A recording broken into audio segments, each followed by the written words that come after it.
창세기 1장 26절부터 28절까지의 말씀 함께 읽습니다. 시작. 하나님이 이르시되 우리의 형상을 따라 우리의 모양대로 우리가 사람을 만들고 그들로 바다의 물고기와 하늘의 새와 가축과 온 땅과 땅에 기는 모든 것을 다스리게 하자 하시고, 하나님이 자기 형상 곧 하나님의 형상대로 사람을 창조하시되 남자와 여자를 창조하시고, 하나님이 그들에게 복을 주시며 하나님이 그들에게 이르시되 생육하고 번성하여 땅에 충만하라. 땅을 정복하라. 바다의 물고기와 하늘의 새와 땅에 움직이는 모든 생물을 다스리라 하시니라. 아멘. 아멘. 복음과 공동체 8번째 시간, 복음에 합당한 삶, 복음에 합당한 삶이라는 제목으로 하나님의 말씀 전하겠습니다. 최근 결혼한 자매한테 좋은 소식을 들었어요. 우리는 아이를 적어도 3명 이상은 낳겠다, 이런 말을 하고요. 또 제가 아는 후배 전도사 중에 뜻하지 않게 셋째가 생겨가지고 출산을 해서 제가 선물을 보내주면서 진짜 애국자다, 축하했는데, 우리 젊은이들이, 우리 교회 청년들도 결혼해가지고 힘 닿는 데까지 많이 나가시기 바랍니다. 네, 하나님 명령입니다. 생육하고 번성하라. 하나님께서 만물을 다스리라고 말씀하셨죠. 그러니까 에덴 동산에 하나님의 사람들을 두시면서 경작하라라고 말씀하세요. 그러니까 일을 하는 거죠. 저희 장모님이 시골에서 일을 오랫동안 해오고 계시는데 그 일하는 게 굉장히 어렵더라고요. 그래서 논농사 지으실 때 제가 너무 안타까워서 그 모내기 하시는데 좀 도와드리려고 들어갔더니 한서방 들어가지 마. 자네는 가만히 있는 게 도와주는 거야 하시더라고요. 제가 들어가면 별을 뽑을지 피를 뽑을지 모르기 때문에 일한다는 게 굉장히 어렵잖아요.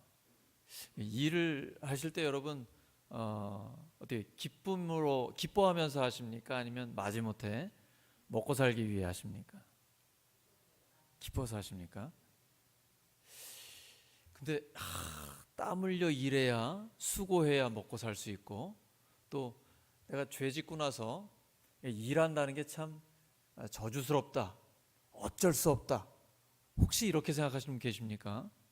그것은 죄 지은 다음의 일입니다. 오늘 우리가 읽은 하나님의 말씀은 죄 짓기 전에 주신 말씀입니다. 하나님께서 하나님의 형상대로 사람을 만드셨습니다. 그리고 다스리라고 하세요. 일을 하라고 맡겨주셨습니다. 그런데 그 전제가 되어 있습니다. 28절 맨 앞에 보시면 하나님이 복을 주셨습니다. 일을 할 수 있다는 것은 복받은 것입니다. 별로 믿기지 않으시는 것 같은데, 안타깝게도 창세기 3장에 보시면 죄를 지은 다음에 하나님께서 이렇게 말씀하세요. 네가 죄를 지었기 때문에 땅이 저주를 받는다. 땅에서 가시덤불이 나온다. 너는 땀 흘려 수고해야 먹고 살 수 있다. 또 여자에게는 잉태하고 출산하는 수고를 해야 된다. 이런 말씀하시잖아요. 그건 죄 지은 다음입니다.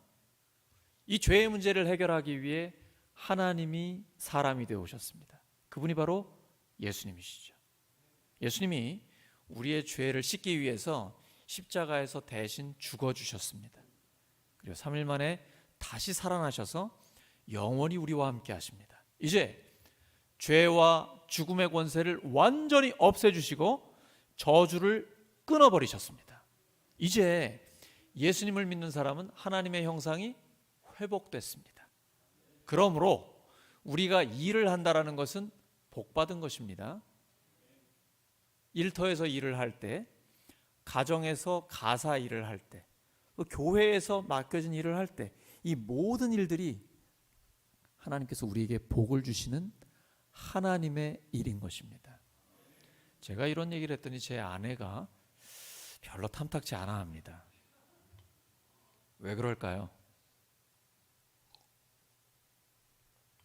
제가 설거지를 잘 안 도와주거든요. 청소기도 잘 못 돌려주고. 근데 자기가 매일 하는, 제 아내가 하는 설거지, 밥하고 청소하고 빨래하고 집안 일을 하는 거, 이거 하나님의 일입니까? 여자분들 이거 하나님 일 맞습니까? 요즘은 남자분들이 더 많이 하시죠.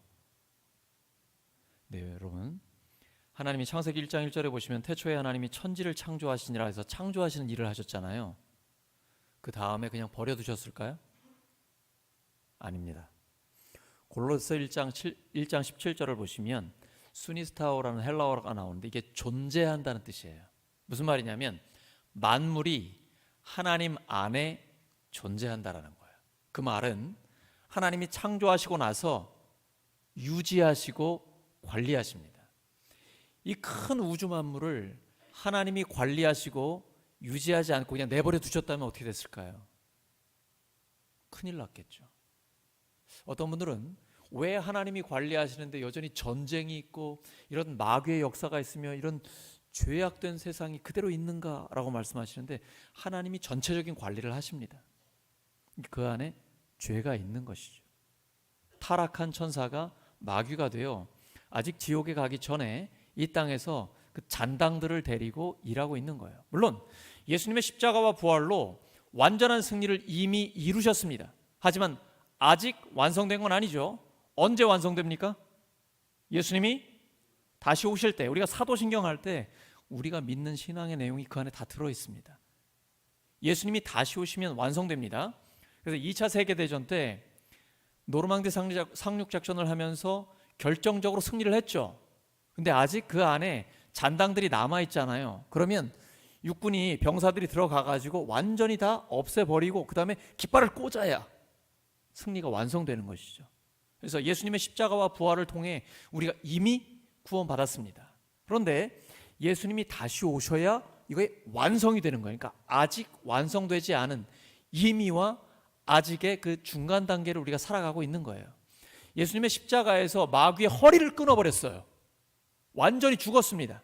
그런데 아직 그 잔당들이 예수님이 재림하실 때까지 여기서 악한 영들이 역사하고 있는 거예요. 우리를 유혹하기도 하고 시험하기도 하고.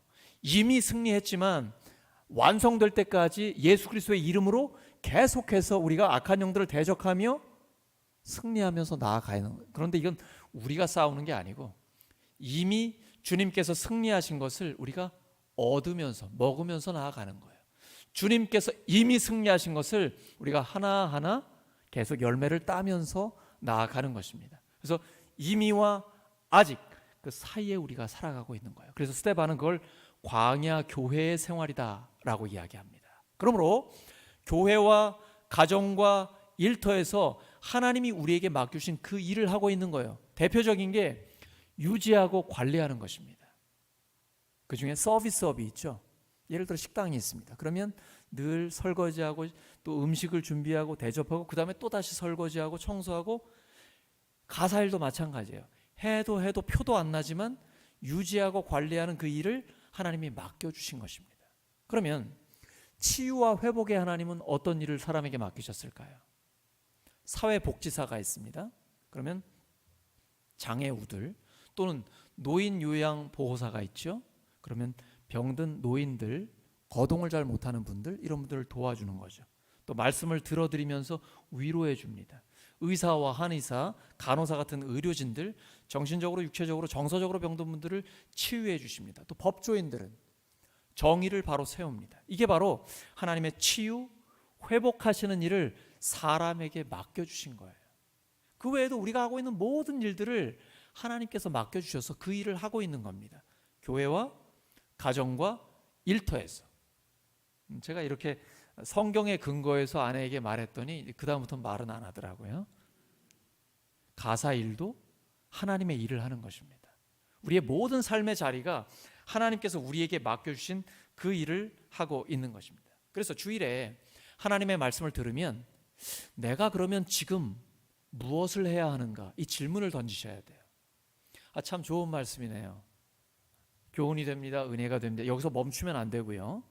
하나님의 말씀을 내 삶의 자리에서 어떻게 적용해야 되는가, 반드시 여기까지 가셔야 됩니다. 그러면 하나님이 지혜를 주십니다. 우리의 삶의 자리에서 어떻게 살아야 하는지 구체적인 말씀을 우리에게 가르쳐 주는 것입니다. 모든 것이 하나님의 일입니다. 요한복음 20장 21절입니다. 시작. 예수께서 또 이르시되 너희에게 평강이 있을지어다. 아버지께서 나를 보내신 것 같이 나도 너희를 보내노라. 이 말씀 예수님이 언제 하셨습니까? 부활하신 다음에 하셨어요. 제자들을 찾아오셔서 아버지께서 나를 보내셔서 아버지의 뜻을 이루게 하셨다. 이제는 내가 너희를 보낸다 라고 말씀하세요. 하나님께서 예수님을 왜 보내셨습니까? 십자가를 지라고 보내셨습니다. 우리를 위해 죽으라고 보내셨습니다. 그래서 예수님은 그 뜻대로 십자가에 달려 죽으셨습니다. 그때 당시에는 가장 큰 저주의 상징입니다. 요즘 우리가 십자가 목걸이도 하고 귀걸이도 하고 많이 이렇게 상징적으로 놓는데 그때 당시엔 그게 가장 최악의 저주의 상징이었어요. 근데 예수님은 그 저주를 몸소 다 당하십니다. 하지만 예수님은 그 십자가를 지실 때 비참하다고 말씀하지 않으셨어요. 오히려 영광이라고 말씀하십니다. 하나님의 뜻을 이루는 것이기 때문에 그래요. 그리고 결국은 부활로서 완전한 승리를 이루어 주셨습니다. 이제는 우리를 보내십니다. 우리의 삶의 자리로 예수님이 보내주시는 것입니다. 그러면 내가 하고 있는 일 그 자체가 하나님이 맡겨주신 사명이라는 것을 우리가 성경을 통해 알게 됩니다. 근데 어떤 분들은 수단과 방법을 가리지 않고 돈을 벌어서 교회에다 헌금만 많이 하면 된다라고 생각하시는 분들이 계십니다. 하나님 그런 돈 안 받으십니다. 악한 방법으로 사람들에게 착취해서 짓밟아서 내 욕심을 채우면서 그중에 11조를 떼어드리고 여러 가지 명목으로 헌금을 드린다. 하나님 안 받으세요. 그건 하나님의 방법대로 한 게 아니기 때문입니다. 오해한 거예요. 내가 하고 있는 일을 수단적 가치로만 생각하는 거예요. 수단과 방법을 가리지 않고 돈을 벌어서 헌금만 드리면 된다. 헌금을 드리기 위한 수단이라고 생각하신 거예요. 아닙니다. 내가 하고 있는 일 그 자체가 본질적인 가치를 갖고 있는 거예요. 하나님의 일을 우리에게 맡겨주신 것입니다. 다양해요. 우리 하고 있는 일들이 다양한데 그 다양한 일들을 하나님 다 맡겨주신 것입니다. 그 자체가 가치가 있는 것이고 영원한 의미를 갖고 있는 것입니다. 믿음, 소망, 사랑의 마음을 가지고 그 일을 할 때에 영원한 의미와 가치를 갖게 됩니다. 하나님 나에게 맡겨주신 일이다 라고 생각하고 기뻐하면서 그 일을 할 때 믿음으로 하는 거죠. 또 하나, 내가 이 일을 감당할 때 하나님 나를 칭찬해 주실 거야. 하나님이 기뻐해 주실 거야. 이런 소망을 가지고 일을 하는 거예요. 어떤 일을 하더라도 하나님을 사랑하는 마음으로 그리고 이웃을 사랑하는 마음으로 할 때에 그 일이 영원한 의미와 가치를 갖게 되는 것입니다. 그래서 오늘 주님이 우리에게 물어보시잖아요. 찬양할 때 십자가를 칠 수 있나 주가 물어보실 때 죽기까지 따르오리 저들 대답하였다. 어디서요? 교회에서만요? 아니에요. 그러면 우리 삶의 일부밖에 안 드리는 거예요. 교회와 가정과 일터와 모든 삶의 자리에서 그 말씀대로 하나님의 일을 하는 거예요. 하나님의 일을. 십자가를 질 수 있나. 예수님이 우리에게 보여주신 그 모범을 따라 희생과 섬김을 통해. 그럼 목사는 무엇으로 섬길까요? 사도행전 6장에 기록되어 있어요. 말씀으로 섬기는 거예요. 말씀으로. 하나님의 말씀, 하나님의 말씀으로 성도들을 섬기는데 최선을 다하고 삶을 드리는 거예요. 우리 모든 성도들은 목사가 단에 서서 말씀을 전하는 것과 똑같은 마음을 가지고 여러분의 일을 하는 거예요. 그게 하나님의 일이기 때문에.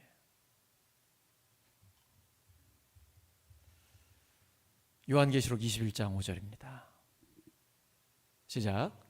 보좌에 앉으신 이가 이르시되 보라 내가 만물을 새롭게 하노라 하시고 또 이르시되 이 말은 신실하고 참되니 기록하라. 요한계시록은 성경의 마지막 성경입니다. 근데 하나님 이렇게 말씀하시죠.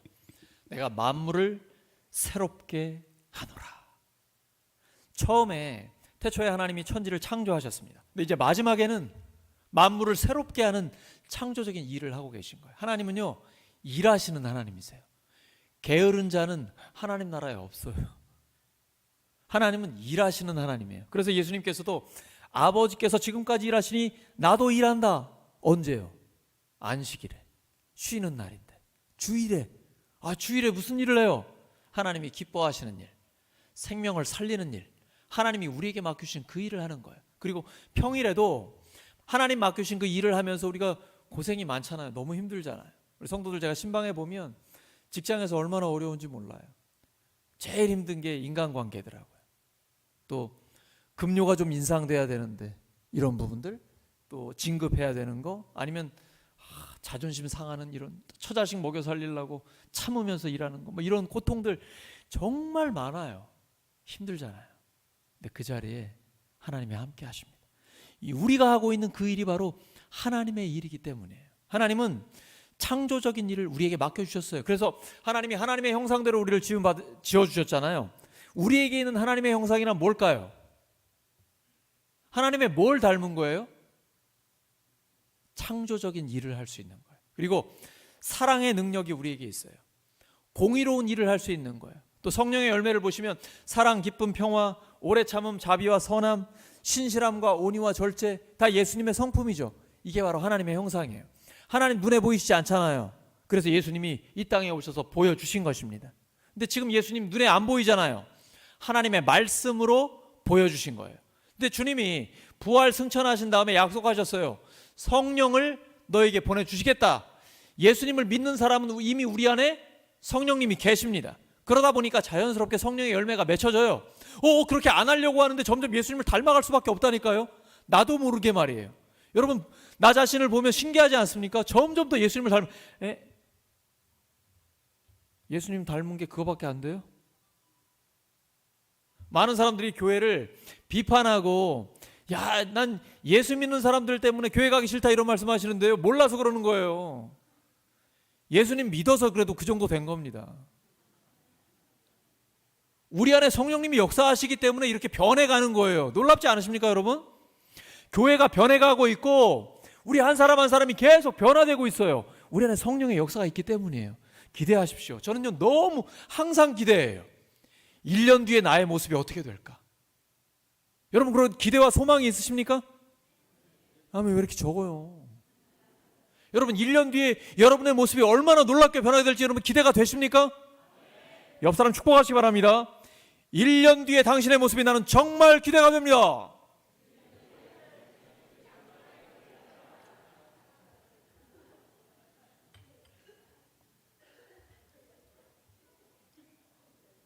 너무 기대가 크시군요. 정말이에요, 정말. 하나님의 말씀에 집중하고 말씀대로 살려고 몸부림치고 기도하고 이러면서요, 하나님이 어떻게 나를 변화시키실까? 하나님이 우리 교회를 얼마나 놀랍게 변화시키실까? 여러분 기대하십시오. 지금 남편과 아내, 부모와 자녀들, 또 주변의 VIP들, 전도 대상자들을 놓고 막 기도하고 있잖아요. 하나님이 그 마음을 움직여 주십니다. 지금의 모습을 보지 마시고 1년 뒤 미래의 모습을 기대하십시오. 하나님이 나를 변화시키신 것처럼 우리의 전도 대상자들, VIP들을 하나님께서 변화시켜 주실 것입니다.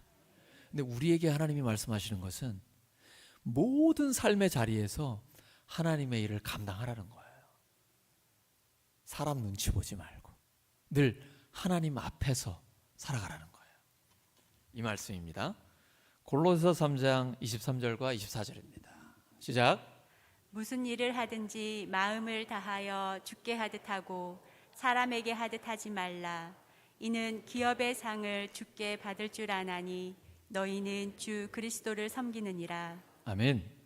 무슨 일을 하든지 마음을 다해 사람에게 하듯 하지 말고 주님께 하듯 하라는 거예요.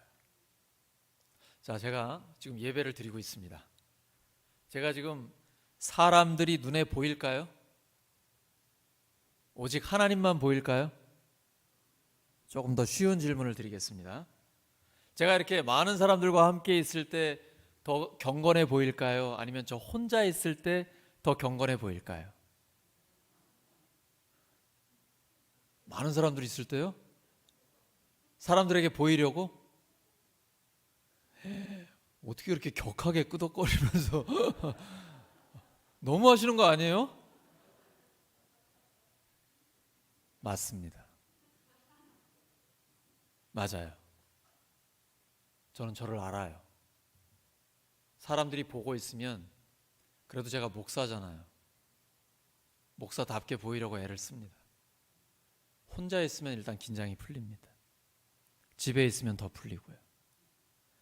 그래서 항상 정신을 차리려고 해요. 지금 사람에게 보이려고 하느냐, 아니면 하나님 앞에서 행하고 있느냐. 사람에게 보이려고 하느냐, 하나님께 보이려고 하느냐. 여러분, 누구에게 보이려고 하십니까? 산상수훈 마태복음 5, 6, 7장에서 예수님 말씀하시죠. 사람에게 보이려고 하면 너 받을 상 아무것도 없다. 왜냐하면 사람들한테 다 받았기 때문이에요. 사람에게 상 받고 싶으십니까? 아니면 하나님께 상 받고 싶으십니까? 당연히 하나님 아닙니까? 우리가 이 자리에 왜 모입니까? 하나님께 예배드리기 위해서, 하나님의 음성을 듣기 위해서, 그리고 하나님께 칭찬받기 원해서, 하나님 기뻐하시는 삶을 살기 위해서 아닙니까? 그러니까 사람에게 하듯 하지 말고 오직 하나님께 하듯 하는 것, 이게 우리에게 주시는 하나님의 일이에요. 그래서 교회와 가정과 일터에서 사람 눈치 보지 마시고 사람이 보든 안 보든 하나님께 하듯 하는 거예요. 왜냐하면 상을 누가 주십니까? 월급을 누가 주십니까? 사장님이 주시는군요. 상을 누가 주십니까? 하나님이 주십니다. 그래서 주님께 하듯 하는 것입니다. 이때에 하나님의 역사를 경험할 수 있습니다. 그렇게 살았던 사람이 요셉입니다. 요셉은 비록 보는 사람 아무도 없지만 내가 어찌 하나님 앞에서 죄를 지을 수 있겠습니까? 그래서 사람이 보든 안 보든 하나님 앞에서 살아갔어요. 그러면 하나님이 놀랍게 복을 부어주셔야 되잖아요. 요셉 어디 갔습니까? 누명을 쓰고 감옥에 갔습니다. 이게 아이러니예요. 하지만 2년 동안 감옥에서 썩을 때 썩은 게 아니었어요. 하나님과 함께 있었습니다. 그래서 성경은 그가 하나님 앞에서 정직하게 살았지만 감옥에 들어갔어요. 하지만 감옥에 있을 때 형통하다라고 기록하고 있습니다. 이것이 진짜 주님의 제자의 삶입니다. 그리고 2년 뒤에 하나님께서 그 자리에서 일어나서 놀라운 하나님의 일을 감당할 수 있도록 역사해 주셨어요. 그런데 감옥에 있을 때는 하나님의 일을 안 했을까요? 그는 하나님의 일을 했습니다. 그리고 얼마나 사람을 사랑했습니까? 함께 갇혀있는 그 죄수들의 안색을 살펴볼 정도였어요. 누명 쓰고 감옥에 갇혀 있으면 하나님 이게 무슨 일입니까? 억울합니다. 하나님 도대체 살아 계십니까? 하나님 왜 나를 이럴 것 같잖아요. 그런 말이 한마디도 없어요. 오히려 그 죄수들을 돌보고 있다니까요. 그리고 당신 오늘 표정이 왜 그래요? 무슨 나쁜 일 있어요? 어제 꿈을 꿨는데 도저히 무슨 꿈인지 모르겠다고. 하나님께서 꿈을 풀어주실 것입니다. 한번 말씀해 보십시오. 풀어준 그대로 됐습니다. 이게요, 감옥에 갇혀 있어서도 하나님의 일을 하고 있는 요셉의 모습입니다. 우리가 어떤 삶의 자리에 있든지 간에 그 자리에서 하나님의 일을 하고 있는 것입니다. 고린도전서 13장 13절입니다. 시작. 그런즉 믿음, 소망, 사랑 이 세 가지는 항상 있을 것인데 그 중에 제일은 사랑이라. 다시 한번요. 시작. 그런즉 믿음, 소망, 사랑 이 세 가지는 항상 있을 것인데 그 중에 제일은 사랑이라. 아멘. 내가 지금 하고 있는 일이 하나님의 일입니다. 그러한 믿음을 가지고 소망을 가지고 그리고 사랑의 마음을 가지고 할 때 그 일 자체에 영원한 의미, 영원한 가치가 있는 것입니다. 어떤 일을 하느냐는 중요한 게 아니고 그 일이 하나님의 일이라는 그 생각을 가지고 주님께 하듯 하는 것, 이것이 중요합니다. 제가 이제 밤늦게 집에 갈 때 또는 새벽에 이렇게 보면요, 환경미화원들이 청소도 하시고 또 음식물 쓰레기도 버리는 걸 봅니다. 하나님의 일일까요? 당연하죠.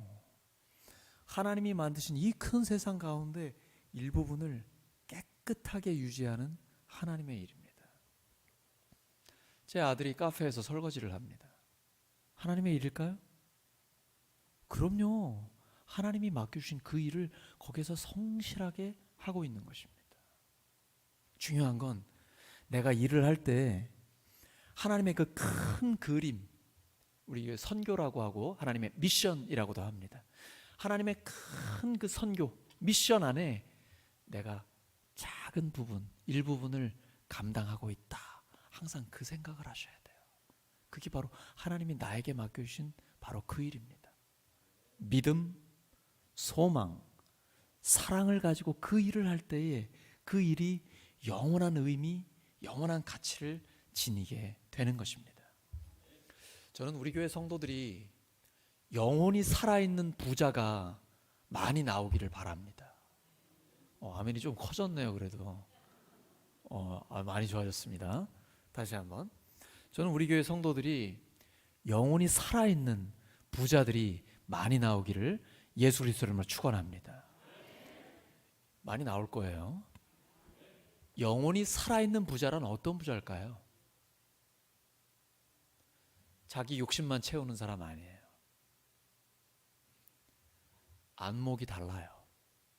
이웃, 지역사회, 나라, 세계, 그리고 하나님의 창조 질서 전체를 보는 겁니다.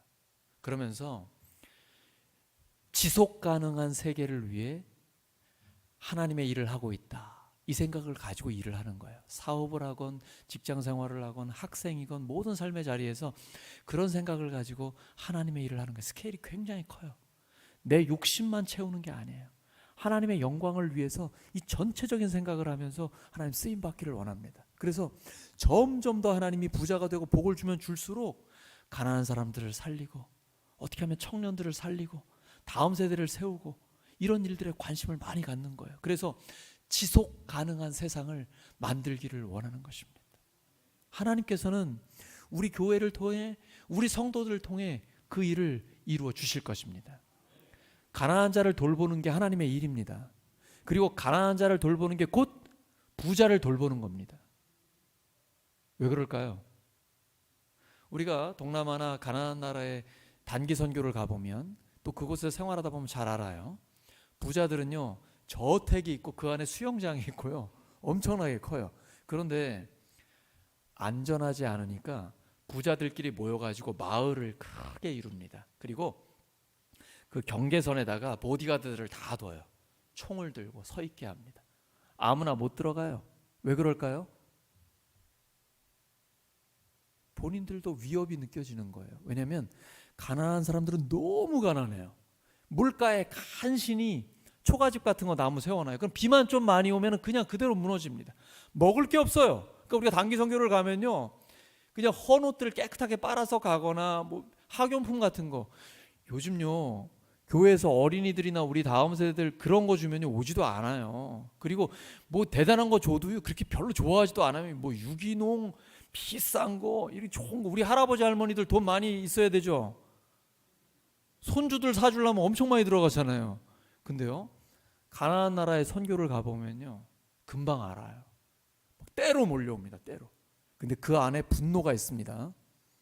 빈부격차가 점점 심해지고 가난이 점점 더 극심해져서 사람답게 살 수가 없어요. 그러다 보니까 이 안에 분노가, 그리고 부자에 대한 미움과 증오가 있어요. 뭔가 계기가 오면 확 폭발합니다. 이게 지금 많은 나라에서 나오고 있거든요. 그래서 하나님이 가난한 자를 돌보라는 거예요. 너희들의 것을 내어놓아 가난한 자를 돌보라. 그것이 곧 공동체를 건강하게 유지시키는 방법입니다. 교회가 이 일을 해야 돼요. 왜냐하면 하나님의 말씀을 우리가 맡았기 때문에 교회가 먼저 이 일을 해야 합니다. 우리 교회가 이 일을 감당하기를 원합니다. 물론 우리 교회가 건축하면서 지은 또 대출금이 있지만, 동시에 선교와 구제와 또 다음 세대를 일으키는 이 일들을 함께 해나가는 균형 잡힌 사역을 해나갈 때에 그때 하나님이 기뻐하신 일을 하고 우리 교회를 통해 지역사회도 살아나고 세계 선교까지도 살아나는 역사가 있게 되는 것입니다. 하나님은 우리를 통해 이 일을 하기를 원하십니다. 그래서 이 말씀을 기억해야 돼요. 요한일서 3장 17절입니다. 시작. 누가 이 세상의 재물을 가지고 형제의 궁핍함을 보고도 도와줄 마음을 닫으면 하나님의 사랑이 어찌 그 속에 거하겠느냐. 하나님의 사랑을 받았다면 그 사랑이 눈에 보이는 이웃에게 나아가게 되어 있습니다. 이제 우리를 통해서 그러한 일들을 이루실 것입니다. 우리 교회가 특별히 당회에서 논의할 때 계속 구제하는 부분에 많은 신경을 쓰고 있어요. 우리 성도님들이 마음을 같이 해서 우리가 함께 해가지고 이 하나님의 일을 감당하기를 소망합니다. 이것이 하나님이 우리를 구원하신 목적이고 우리를 부르신 하나님의 뜻입니다. 베드로전서 2장 9절입니다. 시작. 그러나 너희는 택하신 족속이요 왕같은 제사장들이요 거룩한 나라요 그의 소유가 된 백성이니 이는 너희를 어두운 데서 불러내어 그의 기이한 빛에 들어가게 하신 이의 아름다운 덕을 선포하게 하려 하심이라. 너희는 택하신 족속이요 왕 같은 제사장들이요 거룩한 나라요 그의 하나님의 소유된 백성. 넌 내 거야. 누가 하시는 거예요? 하나님이 하시는 거예요. 내가 너를 보배롭고 존귀하게 여기노라. 너를 사랑하는 내 여호와라. 이게 우리를 향한 하나님의 사랑의 고백이에요. 여러분 성경 자꾸 읽어보세요. 하나님의 사랑의 마음이 느껴집니다. 하나님의 사랑의 편지예요. 이렇게까지 말씀하세요. 너를 잠잠히 사랑하신다.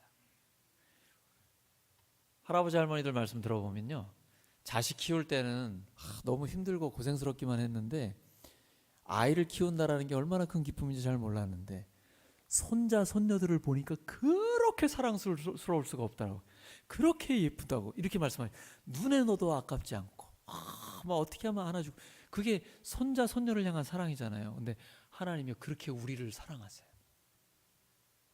이렇게 말씀하세요. 너의 하나님 여호와가 너의 가운데 계시니 그는 구원을 베푸실 전능자시라.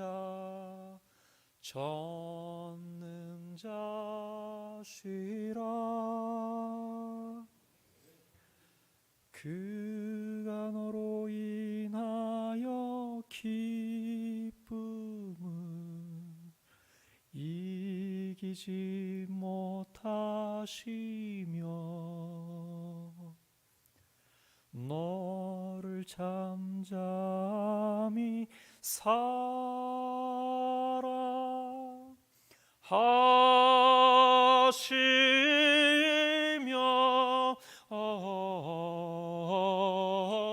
즐거이 부르며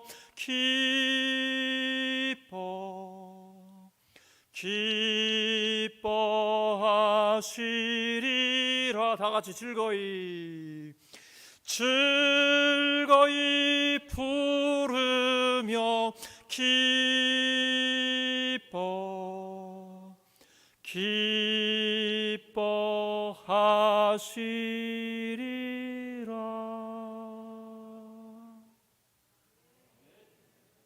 이게 하나님이 우리를 향해 갖고 계신 마음이에요. 너무 기뻐서 너무너무 좋아하시는 거예요. 행복하시죠? 사랑받는 사람은 행복합니다. 오늘 말씀 정리합니다. 하나님은 하나님의 형상대로 우리를 만들어 주셨습니다. 마귀가 유혹해요. 야, 네 인생은 네가 주인이야. 네가 하나님처럼 살아. 내가 하나님이 되려고 하다 보니까 죄를 지은 거예요. 하나님과의 관계도 깨지고 인간관계도 깨지고 모든 자연 환경과의 관계도 다 깨져버렸어요. 근데 예수님이 십자가와 부활을 통해 이 죄의 문제를 해결하셨어요. 예수님의 십자가와 부활의 복음을 믿으면 죄 용서를 받고 하나님의 형상이 회복됩니다. 이제 하나님의 일을 우리에게 맡겨주셨습니다. 교회와 가정과 일터에서 복음에 합당한 삶을 살아 하나님을 기쁘시게 하고 많은 사람들을 살리는 우리 모두 되기를 예수 그리스도의 이름으로 축원합니다. 함께 기도합니다. 아버지 하나님 감사합니다. 하나님의 형상을 회복시켜 주셔서 감사합니다. 저희들 모든 삶의 자리에서 복음에 합당한 삶을 살아 하나님께는 영광을 돌리고 많은 사람들에게 사랑을 표현하는 하나님의 사람으로 살게 해 주시옵소서. 예수 그리스도의 이름으로 기도드립니다.